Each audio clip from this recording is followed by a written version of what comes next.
Haley Kill caller, you're on the air. Greetings and salutations. Oh, my gentlemen. goodness. It's Mr. Tate. How are you, Mr. Tate? I'm doing well, Neely, and I see that Christopher is not having a very good time of it. Christopher has been venting this week. He vented earlier to me this week, and now he's venting live on the show. He seems to be having a bit of an existential crisis, as it were. He might be turning into a bit of a hermit, a recluse, one of these strange, bearded, woodland-dwelling creatures. Yeah, he and Zach Wilde. Only without the merriment and the pinch harmonics, of course. I am planning to come out of my cave to see your tour, though, Mr. Tate, the Empire Rage for Order tour. Well, I am certainly glad that you. It's rather fortuitous that the conversation has taken the turn that it's taken, because I called up here with the intention of revealing us. I have some irons in the fire, as it were, and I wanted to be the one to release the information rather than I wanted you to find out from me before you found out from someone else. That's the crux of the matter. I have a bit of a new project. It's a bit of a divergent theme for me. Well, we'll get to that in a moment. But the important news, you may be finding some news released soon related to myself that you may find extremely disturbing, so I would like to break the news to you myself. So you're breaking the silence, Jeff? I am breaking the silence, and I feel forced to do so because of events outside of my control. You've been following the news lately about Mr. Epstein, correct? Yes. All right. Well, and they have his little black book, as he called it. You're not in this book, are you, Jeff? Well, most of the book is comprised of various numbers for the Leslie Wexner, the head of Victoria's Secret, and various numbers for him and his people. But yes, there are a number of other persons listed in that book, and I am afraid that I may possibly be one of those people. Oh, jeez. Yes, that's correct. Now, I would like to say on the record that I never engaged with Mr. Epstein. It's all a misunderstanding. Now, you see, people may say that, Geoff Tate, the real Geoff Tate, was in the business of selling his stepdaughter Miranda. I would like to say to those people, I had never sold Miranda, nor would I ever. I merely brokered her services. So you rented out? You rented Miranda out? I brokered her services, Neely. Yes, Neely. Please, he brokered her services. Okay, and what services did she offer, Mr. Tate? Respectfully. Massage, light housekeeping, that sort of thing. I don't know if they worked out some sort of other arrangement after the fact. Impromptu, spur of the moment, if something sprang up. It was just comfort, right, Mr. Tate? Well, I don't know. I'm not privy to those details. Miranda can be rather close-lipped. That may surprise you, but she. But what I'm saying is that I have had contact with Mr. Epstein, and I don't want it to come as a sort of shock, but I suppose that I travel in those circles now. His business is his business. As I've always said, there is no line. And to that end, I would like to switch gears for a moment. And, I've been throwing myself into this thing, and I thought, how can I capitalize upon this situation? How can I monetize this? How can I incorporate this into my career? And I hit upon the idea of my latest musical project. Are you ready for this? Oh. Do we need a drum roll? If you would like... Chris, drum roll, please. Sounds a little bit like Hot for Teacher. No, what I am doing for my next project is something heretofore unattempted in hard rock, heavy metal. As much as that term disgusts me, I am starting my latest solo project is going to be an album of covers from a great friend of mine. You know him as I know him as Robert. You know him as R. Kelly.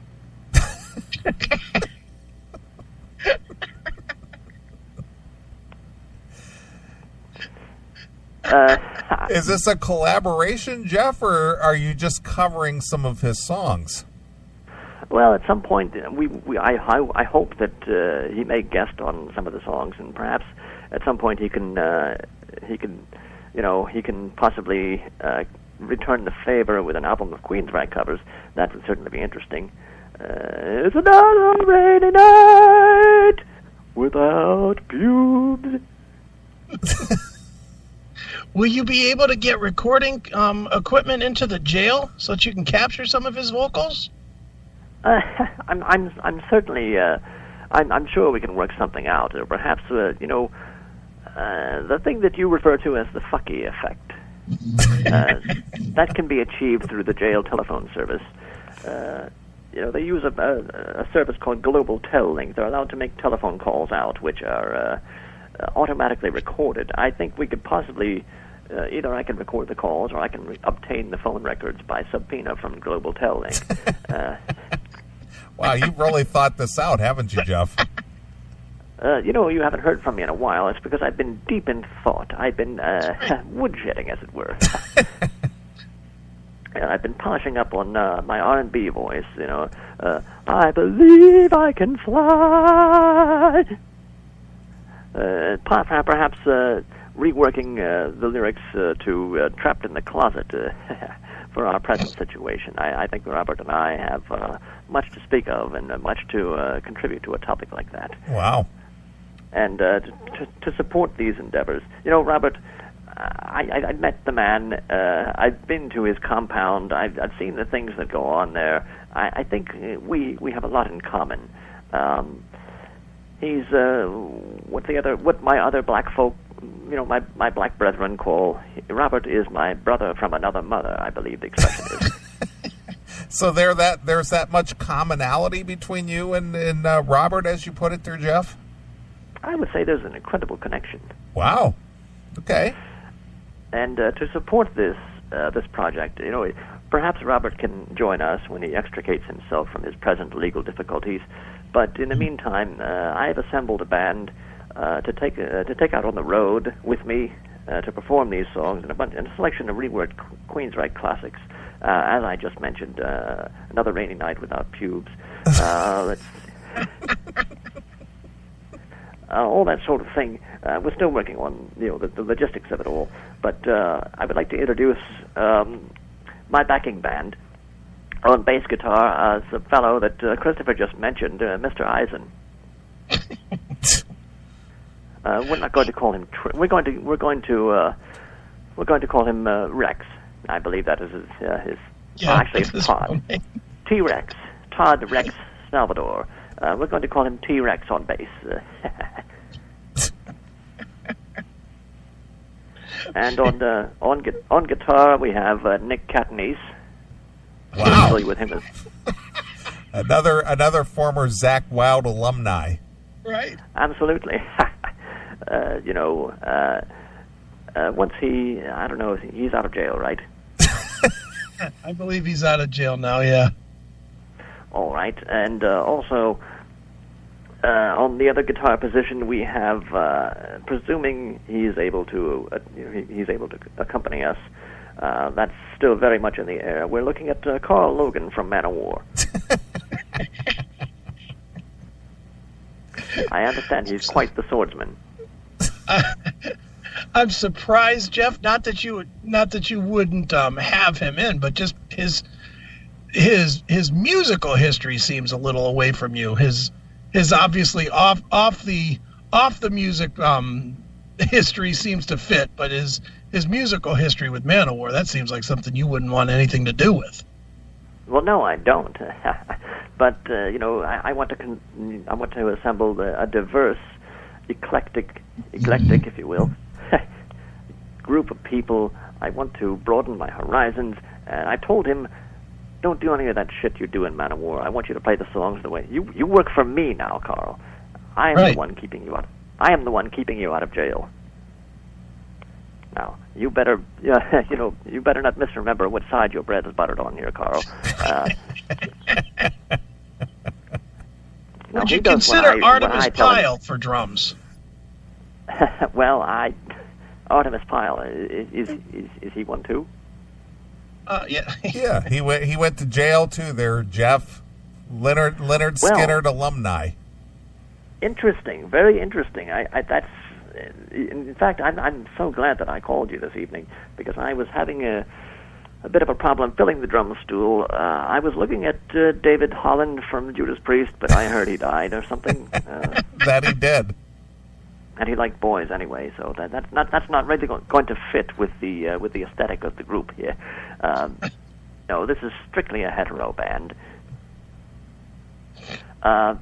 So yes, I will get in touch with Mr. Pyle. We will work out arrangements, and I'm sure that he will find. What else is he doing? I'm getting him off the couch. I'm getting him out of his basement or whatever it is he does, off the chicken farm or. So yes, I would be looking for this project in your neighborhood in the near future. Of course, various logistical problems to work out. We are unable to perform within 1,000 feet of a school, or a Chuck E. Cheese. Yes, of course. No, we can't be anywhere near where children congregate, which certainly cuts down dramatically on the places that we'll be able to play or the lodgings we can obtain while on tour. But I think it could be a very successful venture, and possibly very possibly the first of its kind. And so.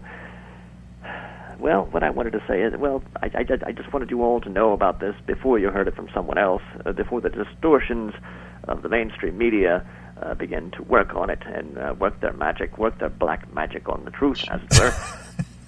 Well, Jeff, the one question I have, though, is when you're working on this material, like if you're working on new material together, it's going to be difficult for you. You're going to have to record in the same room together since nobody in your band is allowed to have internet.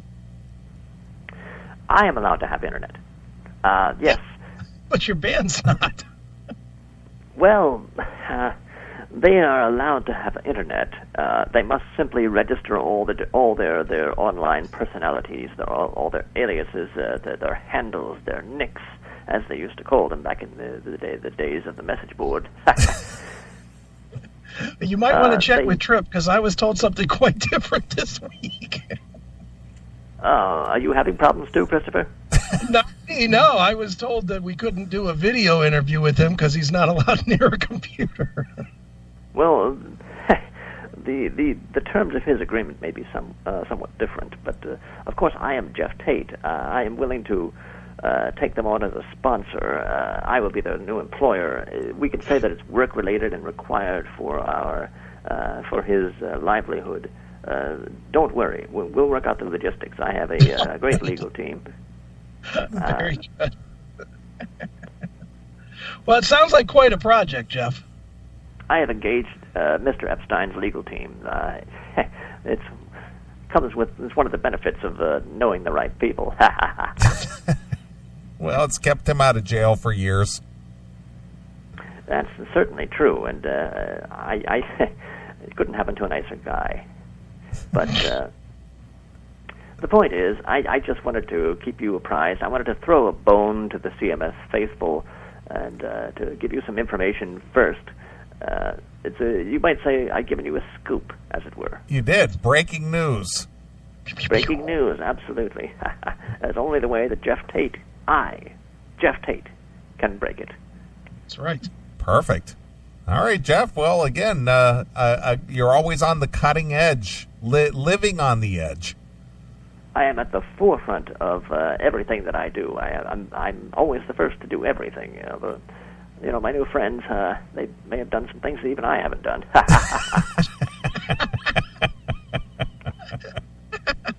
I've got some catching up to do. Well, at least what you do is unique. Absolutely. Well, I'll be popping now. Another thing I wanted to mention that I have in common with Robert. We both, I hear the chat room is probably blowing up with all sorts of, knee-jerk races, and why is Geoff Tate working with that Negro and all that sort of thing. We have more in common than you may think. We both have an appreciation for slickly produced hits and slickly dripping poontang.